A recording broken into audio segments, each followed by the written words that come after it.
MyEG Services has secured a 3-year extension for the e-government services it provides. In a board's filing today, the group said the Transport Ministry granted the extension from May 23, 2020 to May 22, 2023. It said this is in the best interest of the company and should contribute positively to its earnings and net assets per share for FY20 and thereafter. An agreement to formalise the extension will be signed and announced by the company in due course. On May 23, 2000, MyEG entered into a concession agreement with the government for the electronic delivery of driver and vehicle registration, licensing and summons services, and utility bill payments for a minimum tenure of 15 years. The group received an official notification from the government on May 21, 2020 to continue with the provision of the said services until June 30, 2020. Its shares rose 9% on the news to close at RM1.81.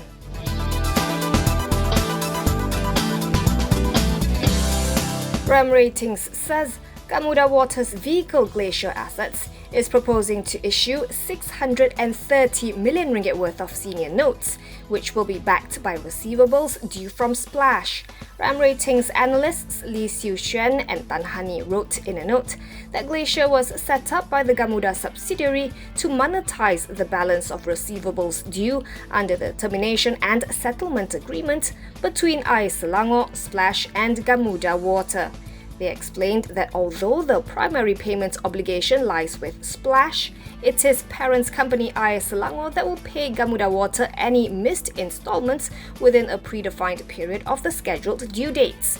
Under the agreement, the aggregated fees and charges payable are split into two amounts, a settlement sum of RM762.45 million and a cutover sum of RM7.58 million. The balance of the settlement sum and cutover sum, excluding the upfront payment of the settlement sum and partial payment of the cutover sum, is payable in 9 yearly installments starting from September 26, 2020. Lee and Tan said the unpaid balance of the settlement sum and cutover sum, together with interest charges of 5.25% per annum earned on the unpaid amount, with a combined value of RM759.01 million and payable in 8 annual installments, will be sold to the issuer as a true sale by way of absolute legal assignment. RAM Ratings has assigned a preliminary rating of AAA stable to the proposed RM630 million senior notes.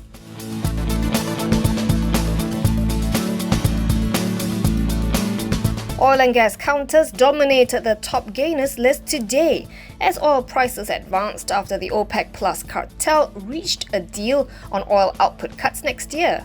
Petron Malaysia Refining and Marketing was the top gainer, surging by 23% to RM5.25. Heng Yuan Refining Company also jumped, ending the day 19% higher at RM5.56, making it the second top gainer on the bourse. Meanwhile, Yinsen Holdings rose 5.5% to RM5.59 and UMW Holdings climbed 8% to close at RM3.30. Brent crude oil prices rose 2% to $49.75 or RM202 a barrel after OPEC Plus agreed to ease output cuts more gradually than previously expected, adding 500,000 barrels a day in January, a quarter of earlier expectations.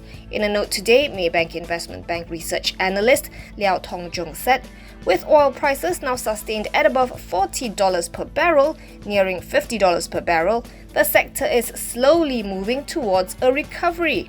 Meanwhile, Fitch Solutions recently hiked its crude oil price forecast for 2021 to $53 per barrel from $48 per barrel, with global growth rebounding on vaccine uptake and COVID-19 headwinds easing through the year.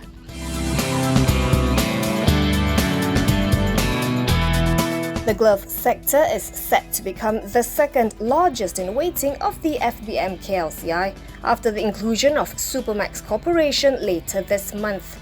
Supermax replaced KLCCP Staple Group following the semi-annual review of the FTSE Bursa Malaysia Index Series. The changes are to take effect on December 21st. With this, the rubber gloves sector will be represented by 3 constituents: Top Glove Corp, Harta-Lega Holdings and Supermax, making up an estimated weightage of nearly 12%.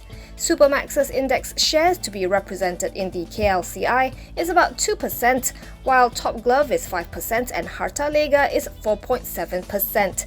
The banking sector remains the largest on the composite, with an over 25% weightage through representation from Maybank 8.85%, Public Bank 6.85%, Hong Leong Bank 3.75%, CIMB Group 3.68% and RHB Bank 2.1%. Meanwhile, Kenanga Research said that Supermax's addition to the FBM KLCI will increase the index's earnings per share by a marginal 2% for FY21. According to Bloomberg data, there are 11 analysts covering Supermax and all of them have buy calls. The 12-month consensus target price is 12 ringgit 39, a potential 49% upside from its current price of 8 ringgit 29.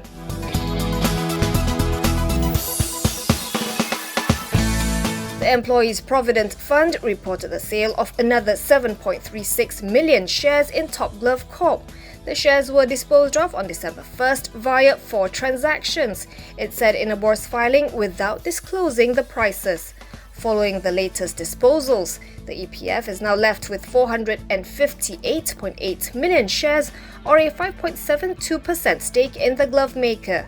The retirement fund started to trim its stake in the world's largest rubber glove maker towards the end of November, just 2 months after it re-emerged as a substantial shareholder on September 21st with a 5.05% stake, which it later then raised to 6.64% or 534.31 million shares as of November 20th.